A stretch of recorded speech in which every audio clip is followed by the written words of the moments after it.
From Chicago's Can TV, a look at the week's events is reported in the newspapers, in the blogs and online, and on radio and TV. This is Chicago Newsroom. And hello again.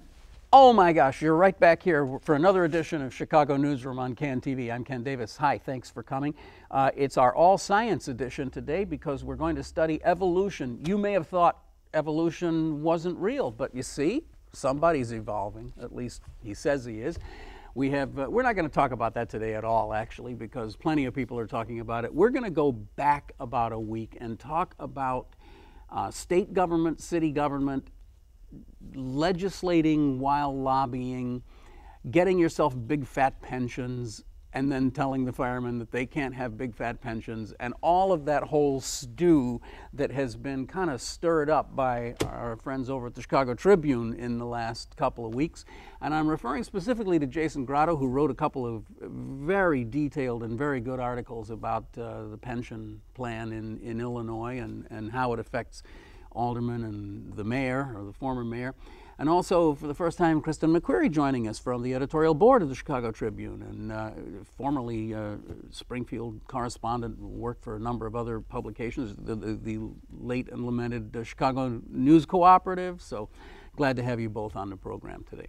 Journalists both, and as I've said before, we like to celebrate journalism on this program because you can link and you can link, but you better be able to link to somebody who knows how to write stuff, and that's what's going on here today.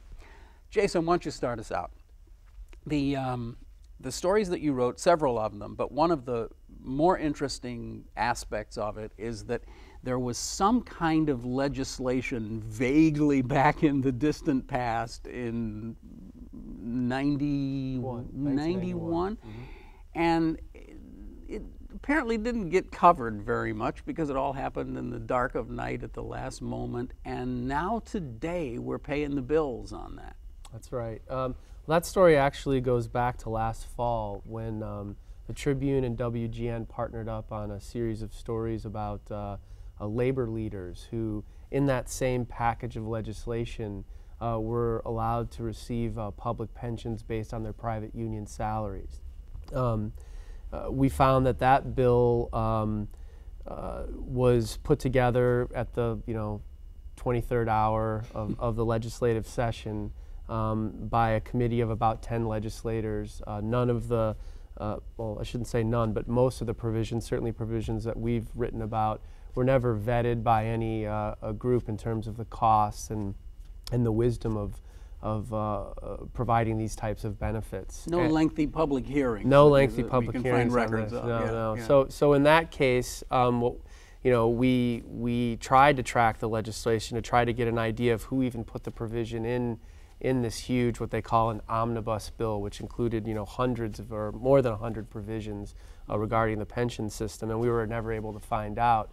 We wanted to come back and do some more work on that particular batch or stew of laws regarding the pension code, and in doing so we came across the fact that in that same package was a law that provided aldermen with benefits that were far greater than your average city employee, and it kind of got a little news spark because former alderman and current county commissioner Beavers was recently indicted on charges that he allegedly used money from his campaign account to buy into this aldermanic plan. So we had sort of a news hook on that and just sort of went forward from there.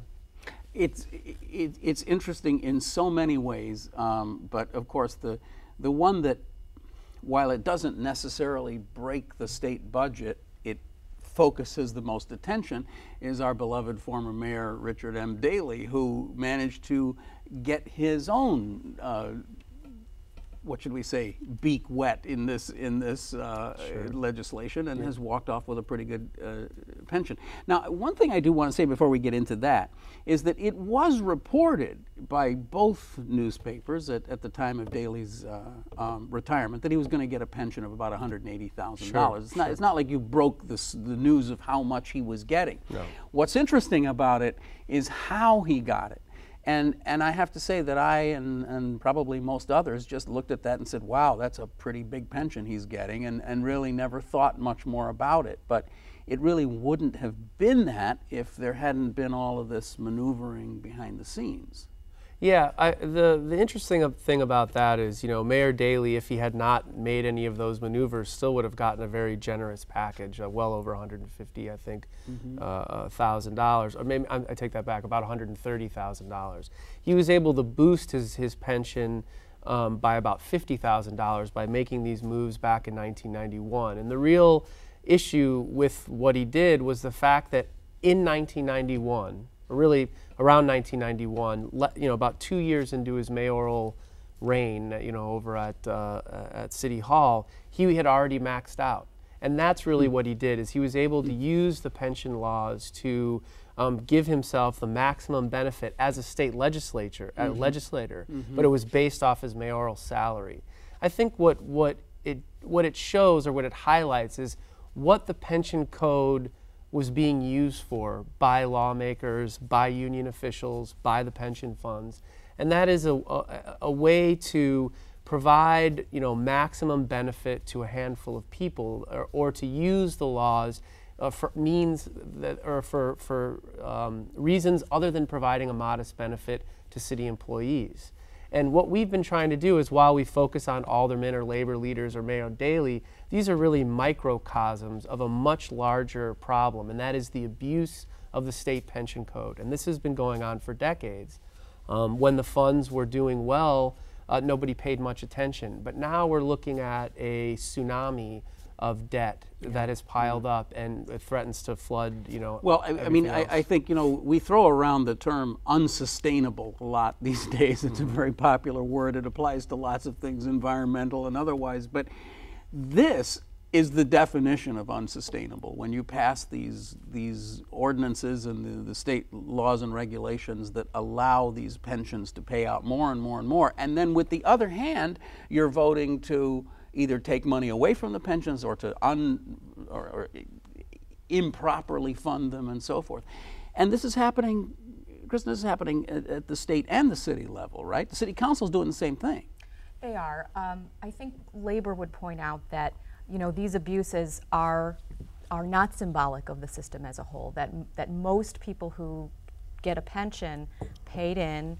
They were following state law, but what happens in Springfield and happened, even just a few years ago, some tollway workers wanted to get in on a richer pension, and so even though alarm bells were going off about the pension system, there was a small group of tollway workers who wanted to be let in. And in Springfield, when lawmakers are dealing with sometimes 1,000 bills over the course of a session, they're relying on staff analysis of what these bills do, and oftentimes staff analysis will say, these people, they're paying in, just as we talked about with Beavers, they're paying in, the cost to the system as a whole is not great, but these incremental additions and tweaks to the system over time have gotten us to where we are today. And it's a real mess. It's a mess. It's a huge mess. I mean, we're talking about pensions that are what, 20 and 30% funded at this point. Right, some of them, especially in the city of Chicago, and that's why we saw the mayor go down to Springfield this week and try to get momentum going again so that lawmakers don't leave before May 31st without requiring current workers to pay more into the system. And of course, they're upset about that. Well, yeah. I mean, and again, I mean, it's so weird because it depends which side of the table you're sitting on, what your perspective is. But if you're a cop or a firefighter or a sanitation worker and you have been dutifully paying into these funds, and this was the deal that you were given, and you put in your 25, 30 years, whatever it was, and now you find out that your mayor is going to Springfield and saying, we can't afford this anymore. We're going to have to take away this. I mean, to be specific, one of the things he wants to do is take away the cost of living for even retired people, as I understand it, right? That's right. That's right. That's that's some stiff medicine. It is. I mean, and let's keep in mind, it will be challenged in court, no matter what happens in Springfield, trying to reduce benefits for people who are already retired based on our constitutional protection. You know, it could be 2 or 3 years before we actually see these that laws. happen. Can I just point out one thing about that, and I think it's something that gets lost here. The way that these laws are put together, it's an agreement that happens between, take the city for example. The city's at the table, but so is the union, and so are the pension funds. The unions are there, and so if I'm a 30-year retired cop, I think that they have to look really hard at their leadership, because they knew what was happening. It's not just these little deals for individuals like aldermen or Daley or the actual labor leaders themselves. It's the fact that for years and years and years, benefits were being increased, but contributions were not. And so the labor leaders who sat at the table were fine to get the increases, but they never pushed to make sure that the funds were fully funded. And I think that was, so everybody here has a piece of the blame. It's not like it's just one group. I mean, ultimately, you know, the legislature down in Springfield will blame the city and the funds and the unions will blame the legislature, so everybody's going like this. Yeah. But now, looking forward, it has to be shared sacrifice if we're going to fix this thing. And you know, when you start to look at some of the impact on retirees, for example, the cost of living adjustment, we have the most generous cost of living adjustment of almost any other fund in the country. It's a 3% compounded. So if it were simple interest, the cost wouldn't be as high. And in fact, I believe the mayor's proposal would have, after a 10-year period, resume the cost of living at a simple interest. But when you have compounded interest, I wasn't aware of that. Yeah, when you have compounded interest, the costs just rise and rise and rise. Now maybe if the city had been paying in and the state had been paying in the proper amount into the funds, at this point maybe that would still be sustainable. But the fact is that hasn't happened. But of course the question is, how do you run for office saying, one of the things I'm going to do, ladies and gentlemen, is make sure that all the funds for the pensions are properly funded, okay? Applause. And of course, we're going to have to do that by increasing your taxes and fees, because it's going to cost a lot of money to fund them. And then the applause stops and you don't get elected, right? I mean, so it's just, it's such a kind of a flaw about democracy or something, you know, that you can vote with one hand to give these generous things and then not do the hard part, which is put the money in the pot, taking it away from the citizens, from the taxpayers to fund it. And if you look at the way the legislature operates, not so much now because there isn't money to throw around, but they're much happier to campaign on a new playground or a new fire truck. Oh, really? Than I fought for, you know, to fully fund your pension. Right. And perhaps more willing to just kind of do a wink-wink deal at the 11th hour with aldermen, for example, and say, sure, we'll give you pension benefits that are way better than all the people who've spent their entire lives working for the city picking up garbage. We'll give you a higher rate because, heck, you're my friend. I mean, that's kind of the way that works. So we're in a very unusual kind of situation right now where you have a Democratic governor and a Democratic, I know Ben Joravsky would say, Democratic since when, Mayor Emanuel, who are going down to the table and sitting in front of the legislature and saying, we gotta reel in these pensions. We've got to cut them back, and it's something that we wouldn't have expected a couple of years ago. There's certainly no political gain to be had here. I mean, I think if they can shore up the pension funds, even with the measures that both the governor and Mayor Emanuel have put forth, that there's going to be pain in terms of the budget impact of this. Yeah, but you know, I actually have to wonder, Jason, if that's true. If Emanuel and Quinn create this alliance and they go after firefighters and teachers and cops and garbage collectors and city bureaucrats and all the sort of public sector people who have been so vilified in the last couple of years, and they start cutting back these benefits that guys who work at Office Depot are saying, I don't get anything like this. Screw them, take it away from them. it might not be as unpopular as you think. They might be actually the heroes of the modern working person. I mean, look at Rahm Emanuel. He lost a lot of key endorsements when he ran because he talked about pension reform. Now, I don't think he was very explicit that he was going to go after current workers, right. but he won overwhelmingly against someone who said, against Gary Chico, who said he was going to protect pensions. Yeah. So I think that's a good case study that it can be done. I mean, I often draw the parallel to, our good friend Scott Walker in Wisconsin, who, he's facing this recall, but if you look at some of the numbers of the kind of support that he's getting, a huge amount of the $14 million or whatever it is he got is in $50 contributions from individual people. So his position, his anti-union, anti-government worker position is popular in Wisconsin. That's the side of it that we don't hear very often. And I have a feeling that it's also popular in Chicago, too. Could be. I mean, I was listening to debate over this separate issue, but retiree health care costs in the Illinois House. And Speaker Madigan was talking about how retiree health care costs and benefits is not a collective bargaining issue, that the state can go ahead and strip those away. And I thought that sounded an awful lot like Scott Walker. Yeah, and here's yeah. Mike Madigan making that argument. Illinois seems to be doing a very good job of doing Scott Walker light. I mean, kind of doing the same thing, but without the bombast. So far. So far, yeah.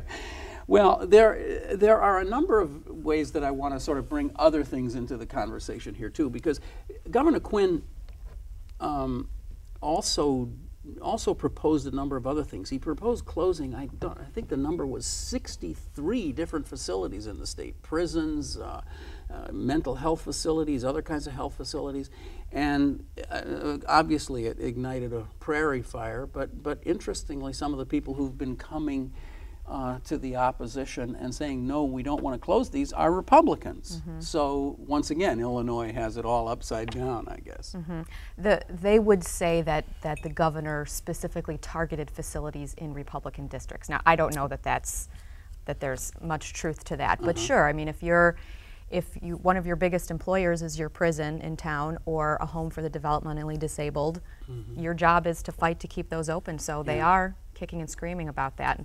Even today, trying to take away the governor's right to just close those on his own. It also shows a different dynamic. I mean, if you're governor or mayor, you're sort of at the head of the pyramid. Things look a little bit different than if you're, on the ground and you're a legislature with a specific district where you can be targeted pretty easily. Yeah. Or if you're a prison guard or a prison worker in a small town where it's the only option you have. It's also, I'd say, important to point out for both the Medicare or Medicaid piece as well as the pension fund, the role of the bond rating agencies behind all of this.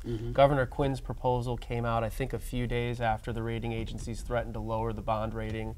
I know that Chicago's outlook was threatening to be downgraded because there was no pension plan in place. And if they lower the bond rating, essentially what that means is it's going to cost more to borrow money, which you need in order to do big infrastructure projects that both leaders want to be able to do. So I think that's a key piece in both of these things and why they're willing to take some of the heat that they're going to end up taking. And again, related but not necessarily the same topic, we saw in the last couple of days something that it just makes guys like me kind of roll their eyes and say, I can't believe what I'm hearing, what I'm seeing. You have Lou Phillips, who's the head of the Laborers Union, 1001 or whatever it is. They represent all the, I mean, in addition to a lot of other people, basically the folks who work for Streets and Sand, coming out and saying, oh yeah, we're even though our contract doesn't expire until 17 or sometime like that, we're going to voluntarily put our guys cross-trained into different jobs. We're gonna lower the entry rate from whatever it is to $20 an hour. I mean, a dramatic change, and this was not even like a big public fight. It was just kind of like an announcement that they did. It was, but there's some self-preservation there too. I mean, this is Rahm Emanuel has gone after garbage collection and privatizing the recycling efforts. I think the union saw itself as becoming very irrelevant. Their members have been shrinking. So by agreeing to pay new workers less, They've been given some assurances by the city that there will be new hires, but they did basically agree to this two-tiered system that many other unions say is unfair, you know, paying new workers a much lower wage and forcing them to do tree trimming and, you know, other duties. But as little as 2 years ago, I mean, we had this perennial 30-year discussion about, do we really need that extra guy on the garbage trucks, right?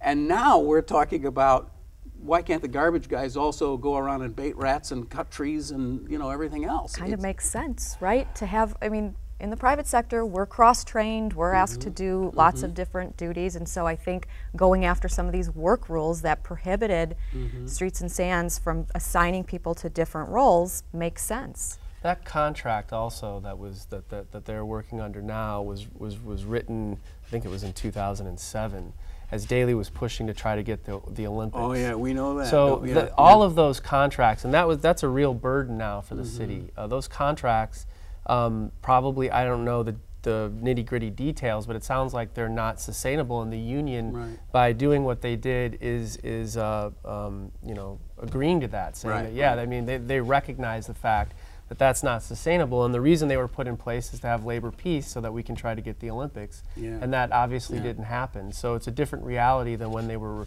negotiated originally. We're really living in some fascinating times. I mean, in the city of Chicago, some of the, you know, the 8 or 9 pillars of Chicago political government are well, we're paying the piper for past mistakes and irresponsibility. Is really what it is. I guess, but I mean, we had lots of past mistakes before, and some of these things were never tackled. So, but it's a matter of what happens. You could have a pension law written 20 years ago. The impact isn't going to be felt until much later.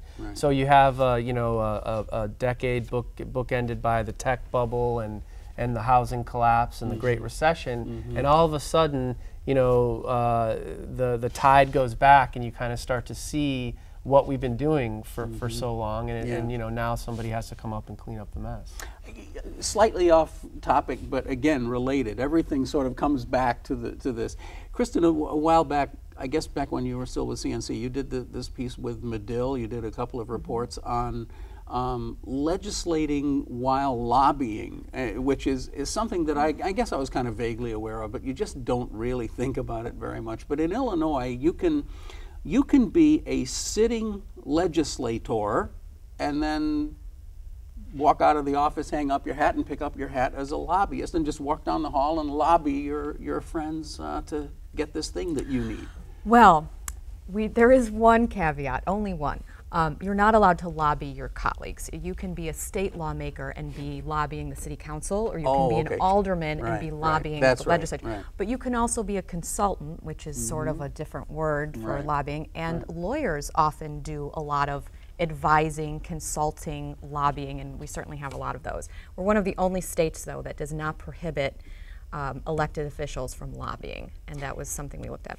You give so many just absolutely delicious little examples of things, but one that I just found was really interesting as somebody who often finds himself out on the tri-state is that little interchange that's being built by Rosemont there, because, you know, it's kind of interesting. The tri-state just zips right past all those theaters and everything, all those attractions that Rosemont has spent so much time trying to build, including the casino that they never got. And I guess they really feel like, wow, if there could just be a way to get off the tri-state and drop right into the movie theaters there, that would be very helpful. And they were able to do that. It helps when you have a trustee on the Rosemont Village Board who also lobbies the tollway and can put all these engineers in a room, and you're not really sure if he's doing his role as a trustee or if he's in his role as a lobbyist.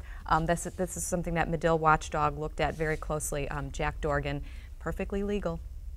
It is perfectly legal. Perfectly legal. And of course, the lesson is to all the rest of you suburbs who need an interchange on the tri-state or something.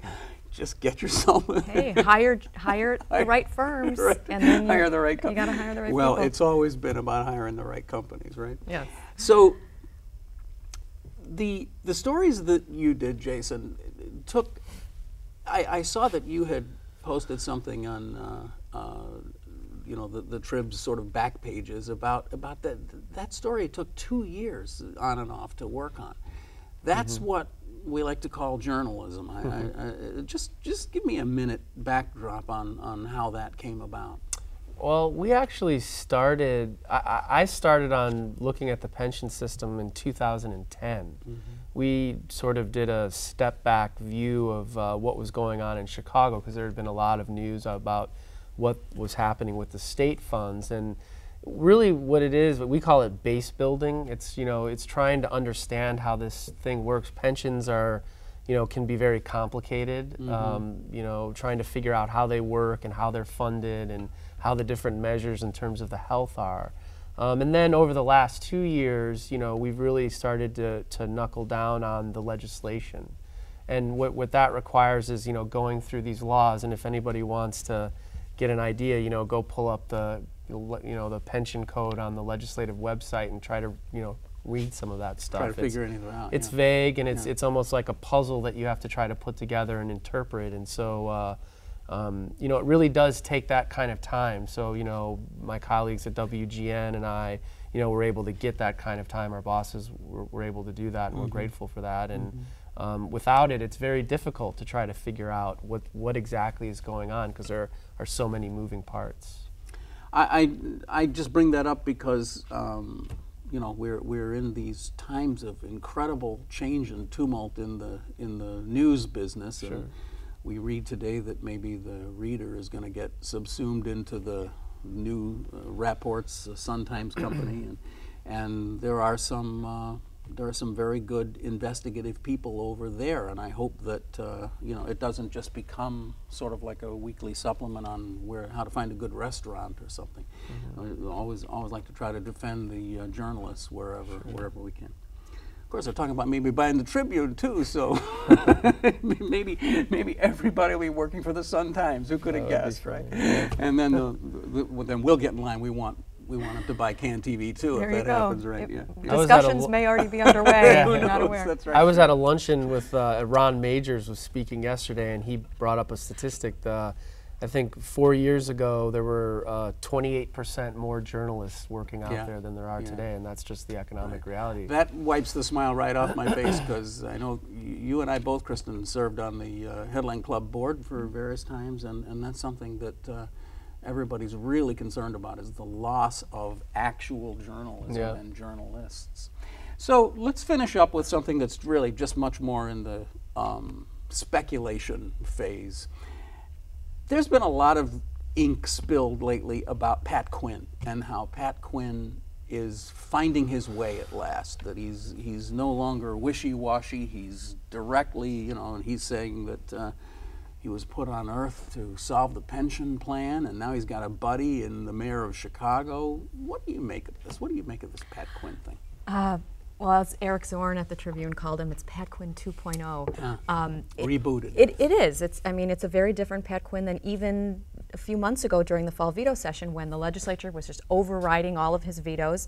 But he started out last summer with that casino bill, really blocking it, sticking to his guns. I mean, he basically killed that bill, and then from there moved on. I think part of it's just reality. This is someone who does care about human services, but if we don't do something to fix pension and Medicaid, the people who are supposed to be served by that system are going to be left in the cold. So I think there's some reality there, just fiscally. I think the tax increase that maybe they hoped would help scoot us along did not come to bear. We still have a huge stack of unpaid bills. The national economy has not rebounded. Lawmakers kept shutting him down on borrowing. So I think he's come to terms with the fact that it's his job to do this. Now we'll see if he gets it done. See if he gets it done. And that's where we're going to have to end it. So I really enjoyed our conversation today. Thanks for both coming here today. Jason Grotto is with the Chicago Tribune, a reporter, and from the editorial board of the Chicago Tribune, Kristen McQueary joining us both for the first time, and we're really happy and hope you'll come back again. You've been watching Chicago Newsroom. It's a community service of CAN TV. Of course, you know, you can find us here on cable, but you can also see this program, this very program, online by going to this address any old time you like and watching the show again. You can also subscribe to us on iTunes. Go for a night on a day like today, go for a nice walk along the lakefront and listen to Chicago Newsroom. Okay, it was just an idea. I'm Ken Davis. Thanks for joining us. We'll see you next week on Chicago Newsroom. Thanks. Bye.